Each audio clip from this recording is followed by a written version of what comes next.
This is NDTV.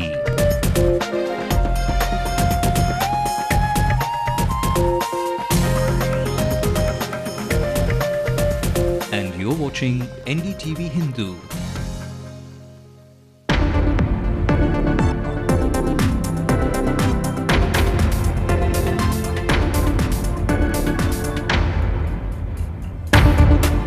Minister of the state declares all the rupees in his bank in a move to hush his arch rivals and party critics.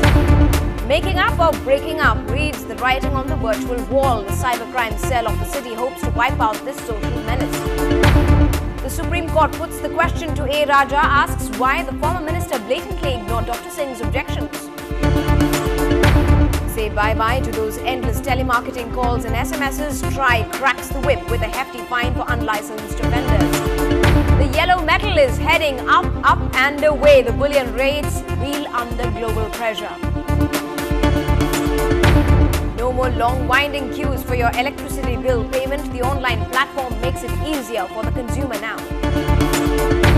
Showers in the state claim 4 lives from the coastal districts today, while the city's roads are brimming with the rain god's fury. And this is not quite a scene which you would expect from an IT corridor. And on World AIDS Day, we look at how the funds for the affected AIDS population are depleting by the day. Hello and welcome to the late night news on NDTV Hindu. I'm Evelyn Matthew. Well, what a start to the final month of the year. A thumping win by the men in blue, sending the Kiwis back to their dressing rooms. For that and plenty more making it to the news tonight, let's also bring you the national headlines. As the centre welcomes the Supreme Court's supervision of the CBI inquiry, PJ Thomas recuses himself. No amount of aid will stop the Pakistan army from backing terror groups against India, says the latest revelations in the WikiLeaks expose. The Andhra Chief Minister picks his team in the backdrop of the Reddy family drama. Jagan supporters are out, but his uncle stays in. And bookie Mazhar Majid implicates 4 more Pak cricketers in the spot-fixing controversies. Are they now on their way out? Well, his life is an open book and he lives in a street house. Well, the top man in the state, Chief Minister Karunanidhi, has said this in a declaration of assets in a letter to his party men. The numbers are around these figures: a fixed deposit that's around 5.65 crore rupees, a savings bank account that amounts to around 35.9 lakh rupees. He's also declared the property in Gopalapuram, which is where he is currently residing at. Well, this is seen as a response to the AIA-DMK's charge, where they have claimed that he is the richest politician in Asia. And also the fact that the 2G scam has his Minister A. Raja in the centre of the controversy. Look, clearly a move to hush all of them. And our senior correspondent Peer Mohammed joined us with his inputs on how this could be a political pole plank under the surface. Yes, I know it's more of a campaign. It's a political campaign just to answer the opposition, and particularly he is trying to convince his party cadres.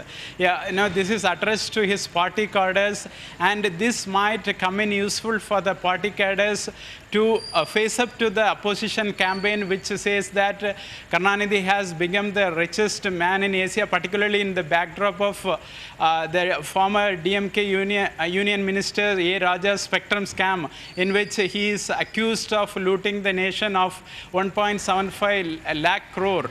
Which is a huge amount which the opposition is trying to make a poll plank. And this 10-page statement from the Chief Minister, saying that he doesn't have more than this, will come in useful for the DMK cadres in the run-up to the assembly elections. Now, love may make the world go round, but when it sours, there is no amicable parting in Splitsville. Because of one person's anger, you can lose anything from reputation, peace of mind, and the bank balance as well. Thanks to social networking sites, taking revenge on your former partner or wife is now easy, and the trend is only growing, say our city's cyber cell cops. Although offenders can be jailed for anywhere between 3 and 7 years, there is no let-up in the emerging crime. Every third day, in fact, the cybercrime cell receives calls on such cases of virtual harassment, and close to 100 cases have been reported so far this year. And although some have been punished, many more get away with it. Our crime reporter Salim brings you the new avatar of the top social networking sites.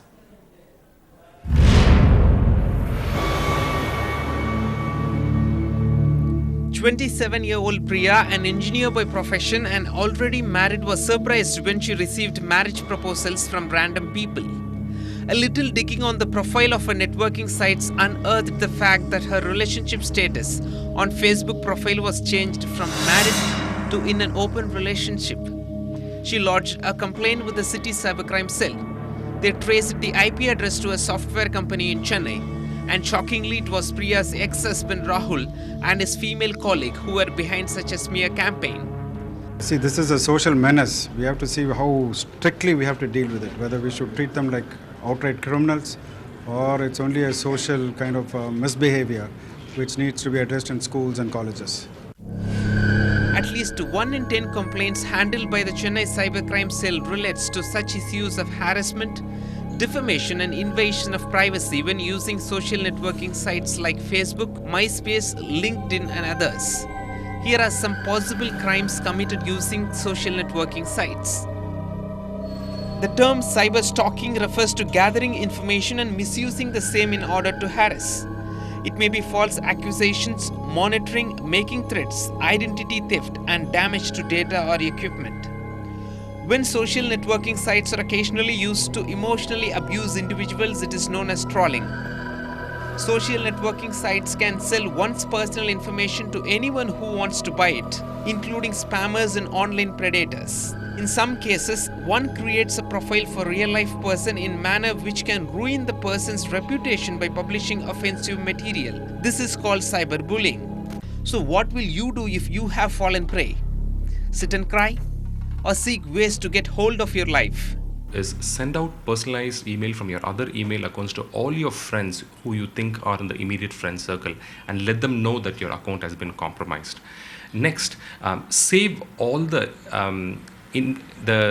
photographs or the information that you received wrongly through your account that's been compromised. Save them up because you will need them as evidence. And finally, approach the cybercrime authorities, hand them the evidence and make a complaint. Although offenders can be booked, cybercops say 90% of the complainants prefer to settle the issue out of court. Only 10% insist on taking action even if the accused is well known to them. Wherever it's very nasty or where the person has been maligned in a very, deprecatory manner, there we take very severe action.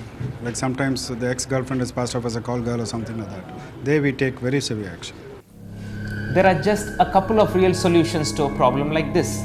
Either you can seek the help of the police or follow the example set by the cybercrime officers. They don't have an account in a social networking site. You too can be cautious with whatever information you put out on the internet. In Chennai, Salim for NDTV Hindu. Well, better be safe than sorry. Now, after NDTV Hindu aired a story on how the poor lorry drivers and cleaners who earn barely 150 rupees as a day's wage have not been spared by the men in khaki for a hefty bribe, the man in charge of the law and order in the city has now reacted. This is an NDTV Hindu impact.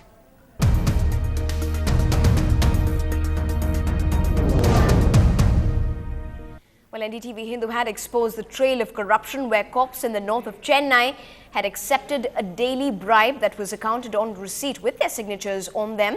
In most cases, over 200 rupees were charged to pass each truck every day, which meant a collection of over 12 lakh rupees. The economics of which ended up in each corrupt cop getting between 600 and 1,000 rupees of illegal money every day. But now the Additional Commissioner of Police, Law and Order, Mr. Shakil Akhtar, has promised that stringent action will be taken against the cops involved and has also thanked the channel for the initiative. Definitely, as a NDTV Hindu has brought, this bad practices to our notice, I appreciate their action. And I say that I would love to have more and more stories like this because system is full of corrupt people and unless we are ruthless, we cannot have the better society.